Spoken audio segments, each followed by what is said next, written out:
At this point in my history playing games, there aren't a ton of first-party Nintendo series that I still keep up with. Most of them only have a new entry every couple years or every decade in some more depressing cases, so whatever Nintendo is up to is usually on the back burner for me. That's not to say I don't play any of their other offerings, and trust me, I've thoroughly enjoyed some of them, but I'm not exactly frothing at the mouth waiting for the next entry. One series that this absolutely does not apply to is Pikmin. This series has an absolute stranglehold on me, and I'm perfectly fine with that. I'm absolutely in love with most pieces of Pikmin media. In a time when a lot of series can feel sort of sterilized and unwilling to take risks, Pikmin serves as a beacon of creativity, and I adore pretty much everything that comes with that. Compared to some of the other Nintendo mainstays, Pikmin is a fairly new franchise. Instead of the NES or the SNES, the first game is on the GameCube. It didn't have this crazy jump to 3D, but I think that the series has still evolved in a great number of ways as it's progressed. Pikmin 1 is not a perfect game. I would even say it's pretty rough in some areas, but the pure charm and atmosphere presented by this first game is really something special. Even in the first couple seconds, the tone is super different compared to most Nintendo games. Olimar, a worker for Hocotate Freight, is on his way back from a vacation in a ship, the SS Dolphin. Even this early, the feeling of isolation is real, but you don't have much time to sit with it before Olimar is struck by an incoming meteor. His ship falls apart as he crash lands on PNF 404. This planet wouldn't get an official name until Pikmin 3, but I much prefer calling it PNF 404 compared to Distant Planet or the Pikmin Planet or something similar. We wake up in the impact site with a ship that's not exactly functional. PNF 404 is covered in oxygen, which is super poisonous to Hocatations, so Olimar's life support system can only keep up for about 30 days. Considering he's just one little guy, it seems pretty hopeless that he'd be able to find all the parts to fix the dolphin. That is until he stumbles across the first of many onions, spawning the first red Pikmin. After some experimentation, Olimar discovers that the Pikmin reproduce through the onion and can work together to achieve tasks. Thankfully, the closest part to the impact site is the ship's engine, so after the Pikmin take it back to the ship, Olimar is able to lift off for the night, with the onion and the Pikmin actually following him into the atmosphere. With the current state of the dolphin, Olimar can reach a forest nearby the impact site, which he plans to visit to find more of his missing parts. The Pikmin have inspired a spark of hope within him, with Olimar naming this new area the Forest of Hope. Now what I've just summarized is about the first 15 minutes of the game, but you don't really play it that much, and this is where we really get into it. We've got 29 days to get the remaining 29 parts, so basically we need to average one a day, although we can talk about optimizing that later. Upon touching down in the Forest of Hope, we're introduced to the main gameplay loop. Olimar is on a time limit, and so are you. Each day only lasts about 13 in-game minutes, and it has a pretty strict cutoff. The nocturnal creatures of PNF 404 are pretty brutal, so Olimar can't stay out too late, and any Pikmin left behind are eaten. Not the first time we'll be seeing this. I think the Forest of Hope serves as a perfect introductory area for getting you used to the mechanics. There really aren't many other games that play like Pikmin, especially when it first came out. The first area of the forest is this big open field that lets you get a feel for everything, alongside raising your Pikmin population. Pikmin can bring pellets and enemies back to the onion to sprout more Pikmin, and you're going to need a lot. Olimar can't do much by himself. He has a whistle and a super weak punch, and that's about it. What he can do is give orders to the Pikmin, whether it's fighting enemies or carrying things back to base. It's also in the starting area that we can find our first Nectar. Nectar progresses Pikmin in their life cycle from leaf to bud to flower. This is pretty important as flowering causes the Pikmin to be both faster and deal more damage. It may seem small at first, but the status of your Pikmin can make all the difference when fighting enemies or trying to get a part back before the day ends. The main creatures found within the Forest of Hope are the Dwarf and Spotty Bulborbs. Alongside them is the first opportunity for Pikmin to die. You're required to command your Pikmin to do pretty much anything, and if those orders aren't quite right, they're gonna get eaten. This is where a lot of nuance comes with how you command the Pikmin when fighting enemies. You can't just run up to a Dwarf Bulborb and probably not lose any Pikmin, but if you throw one directly on its back, it'll be crushed and killed instantly. In the same way, you could just run up to a Spotty Bulborb and definitely lose a lot of Pikmin, or you can sneak up while it's asleep and swarm all of your Pikmin onto its back, killing it with relative ease. Most enemies have interactions like this, so you won't necessarily know at first, but you can figure out through experimentation and sacrificing Pikmin for science. Of course, the main reason to fight enemies and grow Pikmin is to find all 30 of Olimar's ship parts. Some of them are just sitting in plain sight, like the Eternal Fuel Dynamo, but most of them require doing some combination of tasks, whether it's doing a puzzle, fighting enemies, breaking down walls, or building bridges. Pretty soon into the Forest of Hope you're going to hit a roadblock with these stone walls that the red Pikmin can't destroy. However, behind some Bulborbs in the first regular wall, Olimar finds a second onion, this time being a yellow one. I love the little ears that the yellow Pikmin have. With their help we can retrieve the whimsical radar, which gives Olimar a radar map in the pause screen, alongside counting as a regular part. This map is super useful. Alongside denoting the location of each ship part, it also shows you where all of the currently active Pikmin are, so it's really helpful for rounding them up at the end of the day. As I alluded to before, the nocturnal creatures on the planet are too much for us to deal with, at least in this first game. When the day ends, all Pikmin not at base or with Olimar will be left behind to be eaten, so it's really important to keep in mind where your Pikmin are when the day's about to end and when you're trying to multitask. After collecting enough parts in the Forest of Hope, we can unlock the Forest Navel. This area is where the kid gloves completely come off. Almost every enemy here is pretty deadly. Not only are there sheer growths from the Forest of Hope back, but there's now also the winged sheer wigs. Fiery blowhogs constantly spew fire, and we'll get to you later. There's a lot of water in the navel, but thankfully we can find the last onion, the blue one. We now have all three types of Pikmin, so I'll go into a little more detail about each of them. Red Pikmin are the first Pikmin we receive, and probably the best. They're completely immune to fire, so they make fire geysers and fiery blowhogs a complete non-issue. This is especially helpful in Pikmin 1 compared to other games with fire. Other than a few fringe cases, when a Pikmin is hit with a hazard, the hazard covers their leaves and causes them to run around in a panic. Calling them with the whistle causes them to calm down and go back to normal, but waiting too long will make the Pikmin die. In future games, this window is relatively forgiving, but in Pikmin 1, Pikmin die after only being on fire for like a second and a half, so the red's immunity is incredibly useful. The other thing that cements reds as the best type is their advantage in combat. Compared to blues and yellows, reds deal 1.5 times the damage, so they're the go-to for most combat encounters, unless the other two have some sort of niche that the reds don't. Yellows have had a really volatile history over the course of this series. They went from having explosives, to no one having explosives, to everyone having explosives, to you having the explosives. They went from being immune to the most dangerous hazards to the least dangerous. In this first game, they're definitely the least used, but they're still pretty alright to me. Yellows have two main abilities, being thrown higher and using bomb rocks. Being thrown higher is used for like 2, maybe 3 parts in the whole game. It's whatever. But where they really shine is with bomb rocks. Every area has little nooks where you can find bomb rocks, and they can be picked up by the yellows. They have a multitude of uses and are honestly one of my favorite parts of the game. They're intended to be used to blow up stone walls, but they can also be used to deal with enemies, as well as deal huge damage to regular walls, making them come down way quicker. Managing where you want to use your bomb rocks adds a lot of strategy. Like in the Forest Navel, there are a ton of stone walls on the way back to base. You could break them down, making the route back a lot quicker for the Pikmin, but you can also use them on all the annoying enemies I talked about earlier. You need to be really careful with bomb rocks, as they are bombs. If you misuse them, it's very easy for that to happen.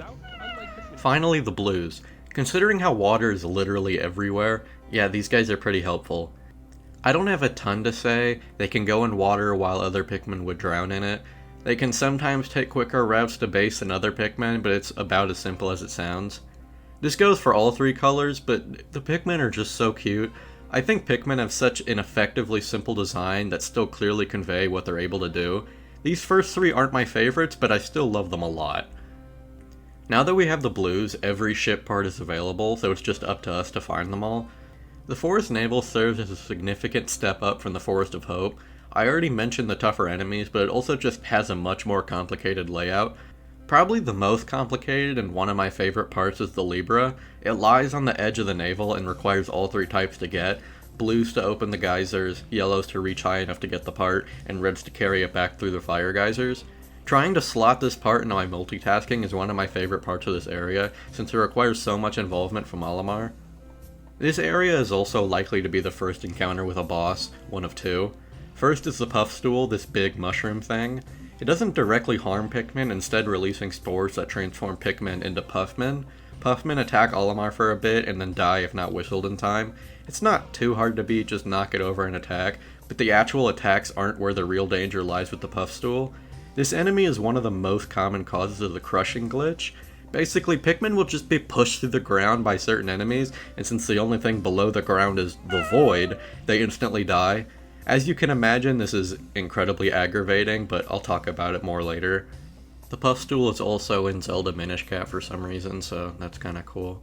The second boss in the navel is Beady Longlegs, and he's only one of the few really good uses for yellows being thrown higher that isn't directly required. Since his head is so high up, yellows are the only ones that can reach him at any time. I like this boss a lot as it forces you to approach it differently from most other enemies.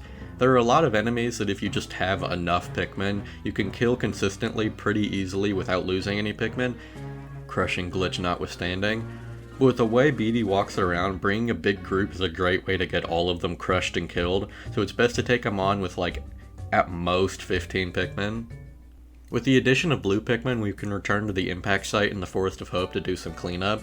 The impact site only has one part, but there are a couple of notable things here. The lone part here is held inside of one of the Pearly Clams. Yes, that's its official name. These enemies aren't too bad to deal with, but unlike other enemies, they don't have a limit on how many Pikmin it can kill at once. If you toss 100 into its mouth, it's going to eat 100. It's also notable in the fact that the pearl they drop gives 50 Pikmin, so it's pretty worth it to kill them even if it's a little dangerous. On day 8 and onwards, 2 bosses will appear here. The Mamuta is a completely harmless enemy that only pushes Pikmin into the ground, which actually flowers them in the process. The Mamuta appears on even-numbered days and the Gulix on odd-numbered days. This thing can technically drown Pikmin, but just using blues makes it completely harmless. Other than the one Pearly Clamp that has the positron generator, pretty much everything in this area just serves to help you build up your Pikmin numbers and flower them. It's really helpful in the first few playthroughs, but I'm kinda at the point where I know how many Pikmin I'm gonna need, so I just kinda get them as I go. The revisit to the Forest of Hope is a bit more involved with 2 more bosses. The Armored Cannon Beetle, or maybe the Horned Cannon Beetle of Pikmin 4 is to be believed, is a pretty cool boss. It sucks in air before launching a boulder that crushes Pikmin, but if you throw a Pikmin into its air hole, it gets plugged up and reveals its weak spot. The other boss is a lot less fun. The burrowing Snagrets are some of the most aggravating enemies in Pikmin 1. And yeah, I said burrowing Snagrets, there's 3 of them. They pop out of the ground and start plucking Pikmin from the ground, and you need to deal a lot of damage to prevent them from being eaten. They aren't the worst enemies in the game, trust me, we're almost there, but they're still annoying to deal with. The final main area, and my personal favorite, is the Distant Spring. This area requires you to make really good use of all 3 Pikmin types in order to be remotely efficient. There's fire geysers, stone walls splitting the map in 2, and literally like half the map is covered in water. And the enemies in this area don't pull any punches either. The Spotty Bullbear are the strongest of the Bulborbs and kill Pikmin really quickly. The Swooping Snitchbug manages to be one of the most annoying enemies despite not actually being able to kill Pikmin, instead picking them up and throwing them in the ground. Water Dumbles are basically just water Bulborbs, but they eat Pikmin really quickly. They're often placed right next to Puffy Blowhogs too, which only complicates things further. But none of these enemies are as aggravating to deal with as the Wollywog. I'm not saying Wollyhop, I'm not European. There were gray Wollywogs in the Forest Navel, but the yellow ones are the same thing with more health, so I waited until now. These things are everywhere, in and out of water. Their only attack is to jump in the air and then crush Pikmin as they land. Even though they aren't that massive, they still have the same trait as the Pearly Clamp, in that they don't have a cap on how many Pikmin they can kill at a time. On top of that, since so many of them are in the water, you usually can't use the better attack of the Reds. They're probably the single most dangerous regular enemy in Pikmin 1, but they'll get their retribution someday. Someday. There isn't a whole lot new in the Distant Spring, mostly just evolutions on old concepts. The only boss here is another Armored Cannon Beetle, so it's not super notable. Well, the only normal boss. If you make it to the Distant Spring on day 15 or sooner, you can break open this egg which releases the Smoky Prog. This thing is incredibly dangerous since it's the only enemy in the game that releases this weird red poison, which we would find out in later games is called Gloom. Gloom instantly kills Pikmin with no recovering them, and it leaves a constant trail of it. You're rewarded with a gold pearl, which gives 100 Pikmin, but there's so many other sources of Pikmin in the game that it's not really worth it. Still a cool secret boss. It's at this point that the game tests you the most on your time management skills, how well you can kill enemies, blow stuff up, build bridges, and get all the parts back. This time management is what I adore so much about Pikmin. The priorities of the series has shifted around a lot, and I love all the future games, but I think Pikmin 1 is the game that has the best time management in the series. These areas are designed in such a way that you can delegate so many different things at once, even with just Olimar. The areas are just small enough that no part feels empty and every part serves some purpose. You feel this real urgency to get all the parts and make sure Olimar survives, and you only get more efficient on every playthrough. I think Pikmin as a series has a perfect learning curve to where they're fun on a first playthrough, but still achieve amazing replayability in your refinement of your time management. This is a strength of every game, but I feel it's a lot more tangible in Pikmin 1. It's the only game that has both a day limit and a day limit that's an actual threat, so being able to finish farther and farther away from that deadline is incredibly satisfying. It also helps that they do an amazing job making you actually care about Olimar and wanting you to help him get off the planet. Okay, this might sound stupid at first, but just hear me out. I think that out of every first-party Nintendo game that isn't an RPG, Olimar is close to the most likable and interesting protagonist out of all of their games, beaten only, in my opinion, by Samus Aran. Now, Olimar does not directly talk at any point. We didn't get the whiplash that a guy looking like this has his deep, bassy voice until Pikmin 3.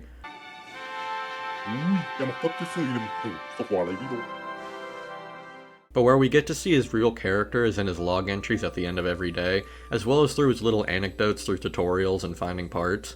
Seeing the thoughts of this poor guy that just wants to get home is so wholesome and sad, and this goofy game turns into this weird character study of Olimar. Olimar is the first Tokutation to set foot on PNF 404, so all of his findings are his own, and all of his names and observations reflect his own thinking and personality. The reason that Pikmin are called Pikmin in the first place is because they remind Olimar of his favorite food, Pik-Pik brand carrots back on Hocotate. The dwarf Bulborbs are classified in the grub dog family by Olimar because they remind him of his family pet Bulby, who we get to see in one of the end of day logs, and yeah, there's definitely a resemblance. The forest navel is named that because Olimar thought it looked like a belly button from his ship in space. Everything on this planet isn't being named by some scientist or researcher. Olimar is just a regular guy doing everything he can to get back to his family. I have no idea if this is intentional, but one of my favorite little details in this game regards his family. I haven't mentioned this until now, but you don't actually need all 30 parts to finish the game. I'll talk about this more later with the endings, but there are actually 5 parts that aren't required for Olimar to escape the planet's atmosphere. The Nova Blaster, Space Float, Massage Machine, UV Lamp, and Secret Safe. These make sense. You don't really need a gun, life preserver, massager, lamp, and money for a ship to be able to take off. People have pointed out that even some of the required parts seem a little superfluous, such as the pilot seat or the Geiger counter. But the 2 parts people point to the most with this are the Libra and the Sagittarius. These are 2 parts that are gifted to Olimar by his son and daughter, and it's clear that they're very meaningful to him. They seem to be nothing more than shiny little trinkets, and people are right when they say that the ship would be perfectly fine without it.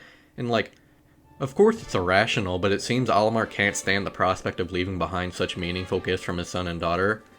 I don't know, man. Like I said, it's probably not intentional, but to me it just shows how much Olimar truly cares for and misses his family. A lot of the information I've mentioned comes from Olimar's end-of-day voyage logs, and these serve as one of my favorite parts of Olimar's characterization. You get one of these at the end of every day, and even though you can only play for 30 days, there's actually more than 60 of these messages in the game. There's a full set of them if nothing super notable happens on any given day, but most of them are shown as a result of specific actions you take throughout the day. There are a super huge variety of these. Some of them are about enemies encountered that day, or different traits of the Pikmin, or just whatever Olimar's thinking about at that moment. It's clear from a lot of these that Olimar is incredibly intrigued by the Pikmin, and a lot of the logs focus on his pondering of them. He wonders why the Pikmin follow him in the first place, speculating that they may simply just like the sound of his whistle. He wonders if the Pikmin are really capable of free thought, or if they simply just serve as a hive mind, only following Olimar because he's helped them survive and propagate. However, I think the most interesting of these are the ones that come about when you really mess up. It's very clear that Olimar is fond of the Pikmin, both from his kind nature and his gratitude towards them. This serves to make it all the more impactful when he screws up and loses Pikmin. There are several logs that occur after a great loss of Pikmin, whether from bomb rocks or leaving them behind, or even the extinction of an entire color or Pikmin as a whole. The remorse that's shown by Olimar in these entries is so sad, how he feels so awful for allowing Pikmin to die under his command, calling himself a disgrace of a leader and losing sleep over it. It makes you feel so awful for losing Pikmin, and it gives you all the more reason to keep as many of them alive as possible. Look, I'm not trying to say Olimar has the complexity and nuance of Guts or anything, but this serves as such an amazing motivator to do better in the game without Olimar actually speaking at any point. You of course want to get the intrinsic satisfaction from succeeding in the game, but you also just want to help this poor guy get home to his family. The world of PNF 404 serves as such an interesting setting for a game like this. When you're stuck in an alien world, literally everything is unknown. Getting to discover the different parts of this ecosystem alongside Olimar makes the environment so interesting to me. I don't think that this is a strength exclusive to Pikmin. There are games such as Xenoblade X and the entire Metroid series that also excel in this, also taking place on alien planets. Knowing the intricacies of how creatures interact in this world serve to make Mira, Zebes, and PNF 404 incredibly fun worlds to explore. It also helps that Pikmin 1 has a very nice and appealing look to its world. Like, this is a GameCube game from 2001, it has some low-res textures and some blocky character models, but I think the juxtaposition between the more cartoony enemies and the photorealistic environments give it a really good charm that kind of makes up for the lower-end graphics. The presentation is even further enhanced by the absolutely amazing soundtrack. I think that this game's soundtrack serves a very different purpose to a lot of other games. A lot of other soundtracks I love have super high energy or emotional music, setting the tone and emphasizing a fight or cutscene or level or whatever. There's obviously nothing wrong with this approach, and my favorite soundtrack in all of gaming follows this exact convention, but I think Pikmin really achieves something special. There are several very video gamey songs, for lack of a better word, such as the map screen and the end of day song, but most of the songs are so calm that they serve to greatly enhance the atmosphere. There are two standout examples to me. First is the theme for the Forest Navel. Look, I don't know anything about music theory, it's probably the part of these videos I'm the least knowledgeable about. All I can really do is say if I like it or don't. But the way that this theme is able to be calming at times and super off-putting at other times is great. I think it perfectly fits the area it belongs to, since the navel is when the challenge starts really ramping up, but it's also still sort of serene like the Forest of Hope. The other song that I wanted to highlight is the song that plays after lifting off into the atmosphere, called Today's Results. There's a reason this song is stuck around for every numbered entry. It makes you feel so accomplished while simultaneously filling you with hope at completing your mission. I don't know, man, I tried. They sound good in my ears. I like the music. After collecting the first 29 parts, including 4 of the optional ones, the final area is open, fittingly called the Final Trial. This area is not very big, only having one last puzzle using all 3 colors, which opens up the way to the final boss. The Emperor Bullblax is not a very good boss in my opinion. It's not completely awful, but it feels really inconsistent to fight. You're supposed to throw bomb rocks in his mouth, or just feed him the Pikmin holding the bomb rocks, which stuns him and leaves him open for attack. Throwing the bomb stuns him for longer than just eating the Pikmin, but it's also really inconsistent how the yellows actually throw the rock. Sometimes they do it right, sometimes they just throw it at his body, sometimes they don't do anything at all. And he has so much HP that the fight is a chore even if you're doing it correctly. I've played the game enough that he's not too hard for me, but considering how great the final bosses of the latter 3 games are, it leaves a lot to be desired. After collecting the secret safe the boss drops, we get the first of 3 endings. If every part is collected in under 30 days, Olimar successfully lifts off, and it can be seen that Olimar has been able to leave the Pikmin with the ability to fend for themselves. We then see Olimar leaving the planet with dozens of multicolored onions flying off as well. What's cool is that most of these multicolored onions actually correspond with Pikmin that would be introduced in later games, although the green and orange onions are still unaccounted for since glow Pikmin come from luminals and orange Pikmin just don't exist. This is the true ending and by far the most satisfying one. If you end day 30 with only the 25 necessary parts, Olimar is still able to take off, but it's clearly shaky and we don't get the scenes with the Pikmin and onions. For the worst ending, you have to reach day 30 without the requirements for the other 2 endings. In this scenario, obviously you didn't rebuild the ship. Olimar doesn't make it out of orbit. He presumably dies and the Pikmin carry his body into the onion and it becomes a Pikmin, I guess. We got some explanation for this in Pikmin 4, but it's still really unclear what's happening here, other than Olimar, dying. I'd also like to mention that there are 2 unused log entries presumably meant to be shown at the end of day 30 for the true and bad endings. The one for the true ending isn't especially notable, but the one for the bad ending, when Olimar's life support is about to fail, simply says, "I am so very tired." Damn, bruh. I really wish this didn't go unused. It serves as the last emotional punch of, You suck! You were slow! You killed the Pikmin! Olimar is dead because of you! But maybe that's too dark for everyone. If you get the true ending, you also get a little enemy roll call after the credits. It's cute enough and actually shows a lot of beta footage with enemies in areas they aren't in the final game. Now this game isn't terribly long. I think a first playthrough would probably take like 5 hours. It takes me like 3, which further enhances the replay value I mentioned earlier. It's so much fun getting better and being able to cut down the amount of days you need to finish. This game has been optimized to the point where it can be beaten in only 6 days, which means only 1 day for each area plus the revisit to the impact site. The game really comes alive on repeat playthroughs, which can seem like a tough sell. Of course the game is great on a first playthrough and serves perfectly fine with just that, but part of the fun being multiple playthroughs isn't something that everyone can get behind. I mean, it works for me, so I guess that's all that truly matters. When it comes to cross-platform games, I don't really intend to talk about them all that much, since stuff like improved FPS and resolution on new hardware isn't really what these videos are about, but I think that there are enough notable differences across the different versions of Pikmin to talk about it. I played the GameCube version for this video since it's easier to record on my entirely authentic Nintendo GameCube, but it's also been released on the Wii and Switch.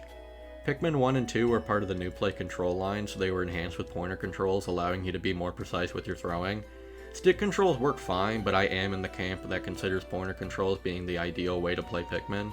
It gives you the ability to switch Pikmin thrown on the fly, and also made the game a whole lot buggier. Pikmin 1 GameCube is already a pretty jank game, but the Wii version just kinda adds to it. I've already talked about the crushing glitch, but there's definitely more. Pikmin tend to just get crushed by random things like bridges. The pointer controls allow for a lot more sequence breaks for speedrunning. Oh no. In both versions, the Libra can also just glitch out and be launched into the void. This makes the game unbeatable, but it's still really funny to me. I'm not super familiar with the Switch version since I haven't played it, but it's mostly just bug fixes and a higher res HUD. Nothing too crazy. I love Pikmin so much. Like, I try to be really, like, analytical and whatever about these games, even if it's clear that I like them, but, like, I don't know, man, Pikmin's just fun. I like it.